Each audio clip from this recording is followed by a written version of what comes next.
ready to exercise your brain, and please help me welcome to Connecting for Change, Rebecca Costa.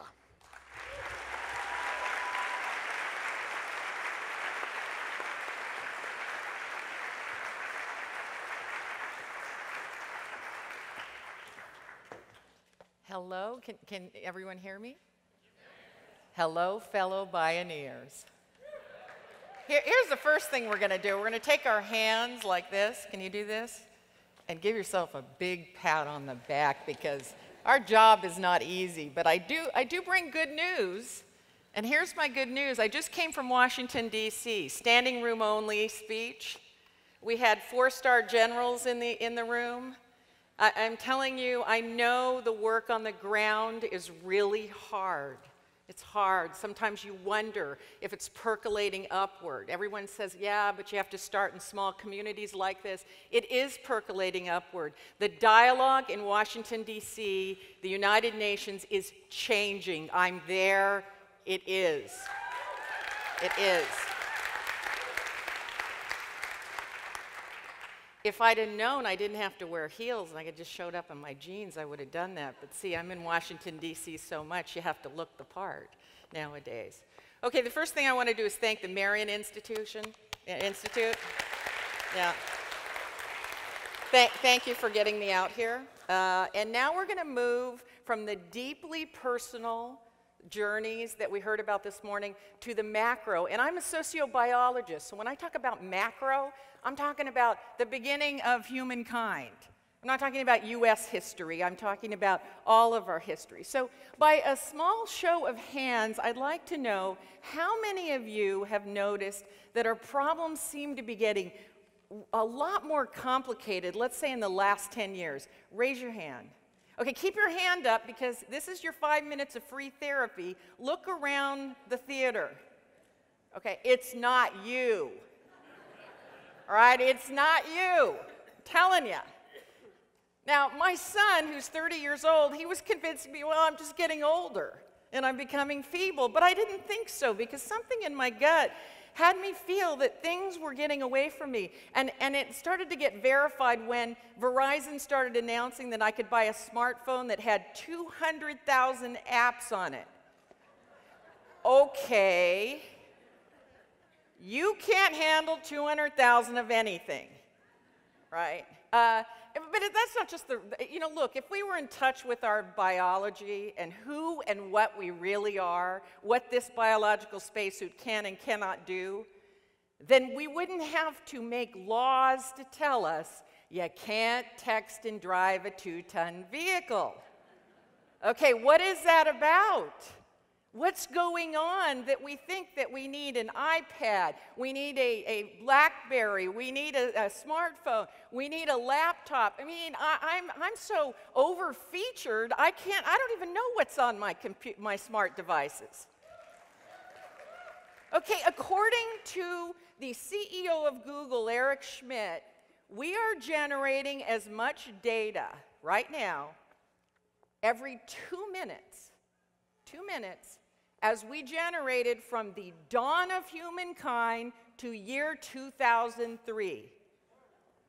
If there's anything that you take away from this, I want you to just take that statistic away and make yourself feel good about it, because then suddenly we get information that, gee, the request for additional security from Benghazi didn't quite make it to the State Department.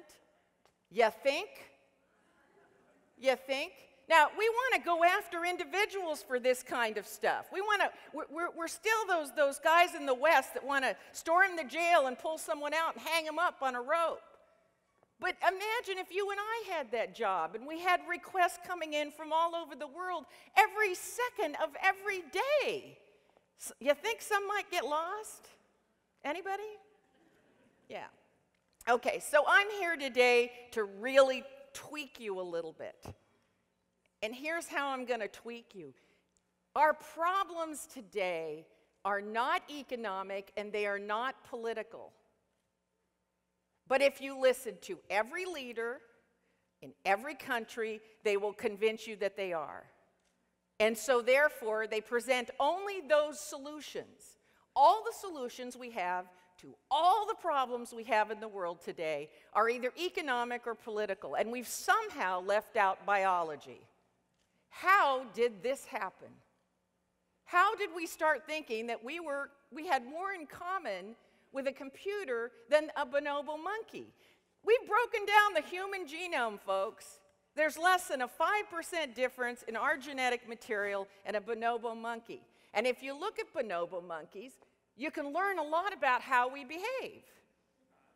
But you look at your computer and you won't learn anything about how humans behave. So I'm here today to convince you that our problems are biological in nature, they're genetic in nature, and they stem from a natural evolutionary pattern. One that we're very fortunate to live in modern times, have some hope of overcoming and not having to collapse and regenerate and ascend again, which is the history of all great societies. So one way to look at what I'm talking about is as two clocks. There is the clock of human progress. Right now, every time the hand moves, it's a picosecond. There's another clock. That other clock is evolution, how fast we can develop new capabilities for texting and driving. I need 20 more appendages to be able to work my nav system, text, plug in my iPod, and drive my vehicle. And those additional appendages are not coming anytime soon. Okay, so we can argue whether the two clocks are colliding today or 50 years from now or 100 years from now. But one clock every time the hand moves, it's 1 million, 2 million years. The other clock in picoseconds. Eventually, the two clocks have to meet. Would you agree? Yes? No? Okay, what I became interested in is, well, what happens? How would we know if the two clocks were meeting? How would we know if complexity was racing faster than we had the biological apparatus to really cope with? What would the symptoms be? Because I'm not really interested in the ultimate event that causes a society to collapse. I let historians and archaeologists and other people worry about whether that was warfare, whether that was a pandemic disease. I don't really care what it was. I'm interested in the long, slow drive toward the cliff. How about you? Right? Plenty of chances to turn the steering wheel, but we don't. What the heck is wrong with us? We know the cliff is coming. We are the only organism on the planet that has been blessed with the ability to do thought experiments, look ahead, see the consequences of our actions, and then take an action in the present to prevent a negative outcome. And we don't do it. We don't do it. Why don't we do it? Everyone is asking this. Well, I have an answer why we don't do it.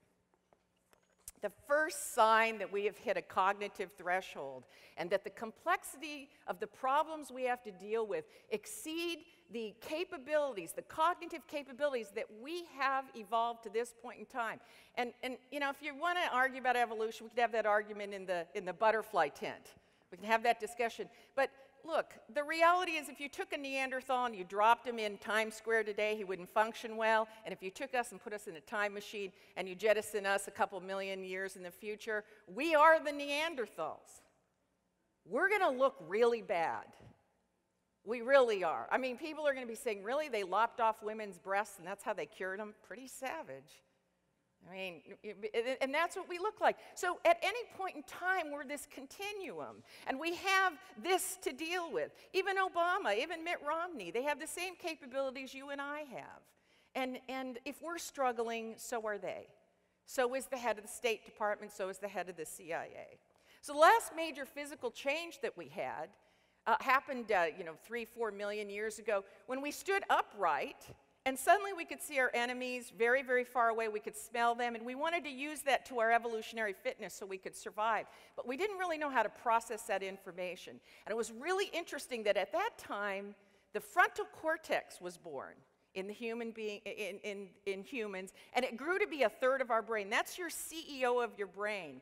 And it's really good at doing two things: solving problems using the left side of the brain, where it takes this many options and it narrows it down, narrows it down, narrows it down until it's 1 or 2. and picks it.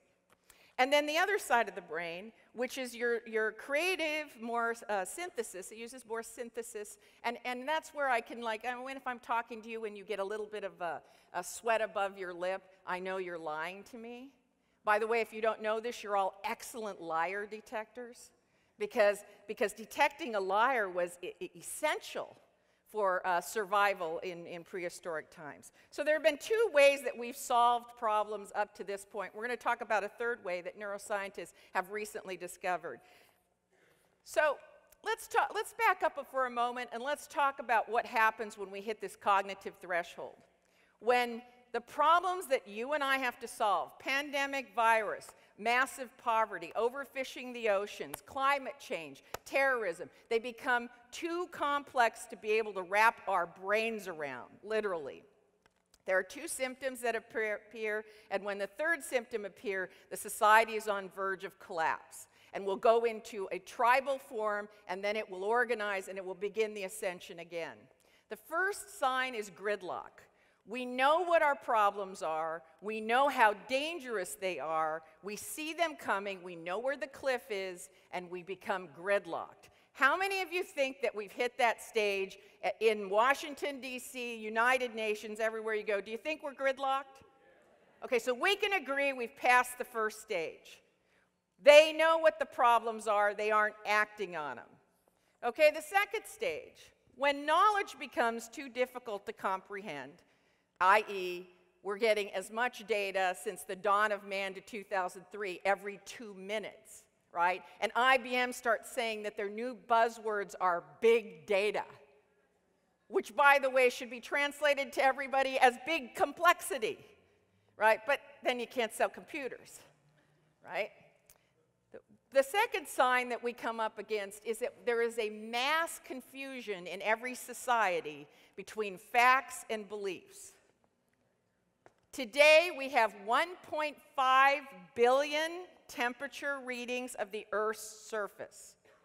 We have somewhere between 60 and 70% of the American population does not believe in global warming. I guess they need 2 billion. 1.5 billion is not enough. Okay, so how do you broach that? When you come up against somebody, has anybody come up against somebody who just says, I don't believe in global warming? Okay, I had a really interesting conversation with Donald Trump, the poster child of I don't believe in global warming. And he happened to endorse my book, which was really funky, because my book was all about there is global warming, so apparently he might not have read it. Happens sometimes. So I said, Mr. Trump, he said, Costa, your book is terrific, it's fantastic, but you're wrong about global warming. He said, there is no global warming. And I said, Mr. Trump, I think what you're trying to say is you don't think human beings are responsible for global warming. And he said to me, yeah, that's what I said. I said, no, you said there's no global warming. He goes, that's what I said. And I said, well, if you want to, your language is a little odd. I said, if you want to have the argument about how much man is contributing to global warming, that's a fair fight, in my view.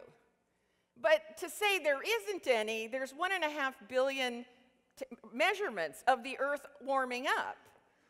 We have empirical data. And he said, I just got done telling you, that's what I said. Okay, so at that point, you know, it's going around and around. You have to say thank you so much, Mr. Trump, for your endorsement and leave as quickly as you possibly can. Okay, so what happens when we confuse facts about nuclear energy, facts about climate change, facts about foreign religions, facts about illegal immigration? I don't know if all of you, how many of you watched the presidential debates? Okay, I'm on radio. I have a nationally syndicated radio program, and so I do a debriefing on the debates with usually somebody like John King, CNN, or something like that. So in preparation, I watched the debate, and then I did my homework, wanting to find the facts. I went to see what the fact checkers on MSNBC, CNN, and Fox said. And all of a sudden, across the bottom, it would say, fact check. And they all had different facts. I didn't know what to report on my radio show. I'm trying to be neutral here. I'm trying to get down to only empirically provable data. And I wound up just sort of futzing around. It was very hard. It's very hard to get to the facts. So what happens when you have leaders that have business degrees and economics degrees and and legal? They're lawyers, and they're having to vote on health care and on nuclear energy, and they've never taken a physics class, and if they took one, they didn't pass it. Telling you, I know these people. I work with them. They didn't take science and math. All right, so what happens when you have that? Well, the third symptom appears. First symptom, gridlock. Second symptom, substitution between beliefs and facts. We become confused. What's a belief? I'm not talking about your religious beliefs. I'm talking about a simple thing. You put your money in the bank. You think it's going to be there when you write a check. One day it may not be there. You don't know. You don't know. When you see the light turn green in the crosswalk, you think it's okay to walk. You don't stand there and wait for all the cars to stop. That's a belief. Scientists have beliefs. I have this regular argument with Richard Dawkins. You know Richard Dawkins, poster child for atheism? Okay. Richard is a very heated Brit. And many times the waiters have come over to our table and asked me if I was all right, miss. Because he thinks all beliefs are really toxic to human society. And yet we can't find any groups of people that have not had beliefs. Going back to earlier times, we drew things on cave walls to make women more fertile, protect us from large prey, things like that. So we really, it doesn't matter if you go into the scientific community, they have beliefs. Richard Dawkins really gets mad when I say this. They just call them hypotheses. What is that? It's a belief until you go collect the empirical evidence. So beliefs are not a bad thing. Humans need, they're vigorous seekers of empirical data. They're very good at this. And on top of that, they need beliefs. Whatever you believe is just as important to you as the data that you, and so the data that you collect. So if you look at when human civilizations are thriving, there's an accommodation for beliefs and facts. In fact, let me use the Mayan civilization as a quick example of this. Can I do that? Would that be good? All right. Because they're far away and it's an election year, and why get half the people here mad? Right? Okay. 3,000 years, the Mayan civilization knew they had a tenuous relationship with rainfall. They knew if they didn't get rain, they couldn't grow crops, they couldn't expand the civilization.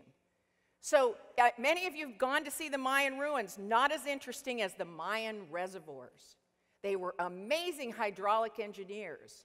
And when the civilization was thriving, they built massive reservoirs, untold for their time. They built underground cisterns so that water wouldn't evaporate. They invented the first refrigeration. They stored food underground in these cisterns so that the food wouldn't spoil.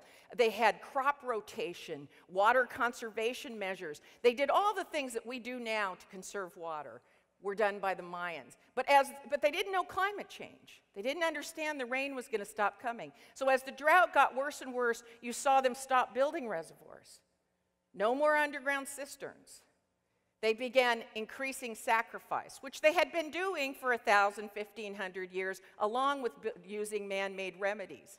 But eventually, over time, they make that shift. Remember, you go from gridlock, your leaders don't know what to do, to replacing beliefs and facts. You become confused about opinions. And then the third symptom occurs. The third symptom is irrational public policy based on belief. So what happened to the Mayans? The Mayans began abandoning the development of reservoirs, cisterns, and all of that. They started sacrificing more and more captured slaves. That wasn't bringing the rains back. They turned on their own people, began sacrificing the old and the infirm. And still no rains. Moved up to young virgins. Still no rains. And at the very end of the Mayan civilization, before the civilization collapsed, they were sacrificing newborn, unspoiled infants, throwing them off the temple tops. Now, some people say to me, we're not doing that. Gosh, Rebecca. And I say to them, you know what? No, we're flying planes into buildings. And then we're thinking that the world will get better. Think about that. Is that really all that different? It isn't to me. I see acts, I see irrational public policy in Washington, D.C., and I'm back there every week. On my radio program, I talk to thought leaders, the greatest minds that the world has to offer every week for an hour, and I cannot believe how many beliefs are mixed in there with empirical data. Okay, so about this time, you're all looking for the exit sign, going, it ain't looking good for humanity. No, not so. We have tools that earlier civilizations didn't have. And I'm not going to be able to go into the mitigations that we have. And we do have a lot of them because they're holding up a sign. Can you stand up and show them? That says 0. And after 0, they hold up a sign that shows a picture of a taser. Like, after the 0, it's taser or get off the stage. So I'm going to talk very, very quickly about what we have. We have the ability to put a skull cap on your head, and for the first time, and this is really large, in human history, we can see what your brain is doing when we administer increasingly complex problems. And it's very interesting. We see that when the problems are easy, you rely on your left side of your brain and the right side of your brain. But then as they get increasingly complex and they start to look like physics problems and they're chaotic and they're dynamic, we see that your brain sort of starts shutting down peripheral activities. And just before you're ready to have an aha moment, an insightful moment, and connect two pieces of data that you have in a way that you've never connected them before, a small part of your brain called the ASTG lights up like a Christmas tree. And if you know anything about science, when you get to a point where you can look at something and 300 milliseconds before you're going to have that aha moment, that breakthrough moment, I can predict it, you're onto something.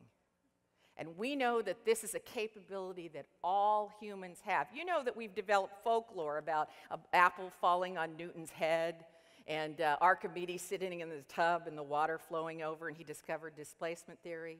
We made this into folklore, but what we've discovered now by being able to look under the skull and see what the brain is doing is that when you have to deal with something that's very complex, very difficult, if you do certain things, you're likely to be able to connect two pieces of data in a way that you have never done before. And we can predict when you will do that in laboratories right now. So what do you think I'm doing? I'm trying to induce it. I'm walking, I'm changing my diet, I'm standing on my head. In fact, I get a lot of emails from people that say, I always get my best ideas when I'm walking my dog. I get mine in the shower, and for a while I convinced myself it was the warm water on my head was opening up the blood vessels, maybe. Other people's when they're driving. Some woman wrote and said whenever she's washing dishes, she solves her problems doing that. But there is a state in each of us, and it doesn't matter if you're the President of the United States or you're doing manual labor, it doesn't matter. And now they're flashing the taser, so I'm going to have to go here quickly. Go ahead, try to taser. So one other thing I want to bring up is that if you have never taken a physics class, as I point out our leaders have not, you're not going to connect two pieces of data that don't exist in your brain, right? So you have to understand that in order to solve complex problems, you have to load data. And there's a trick to loading data, and that is that the brain wants to be warmed up. Your brain wants to be warmed up every morning in order to accept the data and to be able to make better decision making. And by the way, these little luminosity games and everything, they don't really help you. You need to get brain fitness tools developed by neuroscience. And I was asked about this. I make no money off of Mike Mersnick's Posit Science tools. I just happen to use them as an example. If you have a pen out, write this down. P-O-S-I-T, Posit Science. These are neurofitness tools developed by Mike Mersnick, who did the primary study on brain plasticity, how the brain rewires itself when it's injured. It's very important because we've now given these tools to school children, grammar school children, in Oakland, California, Jacksonville County. We've studied them for 5 years with no changes textbooks, no changes in computers, no other change. These children have 3 times the academic performance as their counterparts. Just by playing, just by warming the brain up, 15 minutes in the morning playing a video game that was designed to, and if you think about it, it makes perfect sense. You wouldn't go run a marathon, just wake up in the morning and decide you're going to run a marathon unless you want a heart attack. You're going to work out, you're going to warm up, you're going to hydrate, you're going to eat right, you're going to prepare for that. The brain needs to be prepared. Be nice to your brains. Your brains are overtaxed, and you have to adapt. Because remember, the fast adapters are the biological winners. The slow adapters, their DNA is not in the room today. Yeah? Yeah, you get me? You get me? So your only choice is fast adaptation, and the environment that you're adapting to today is complexity, and I think we can all agree on that. And now they've moved beyond the taser to the noose. So I'm going to thank you for your time. It was wonderful to be here with you today, and I'll be in the butterfly tent.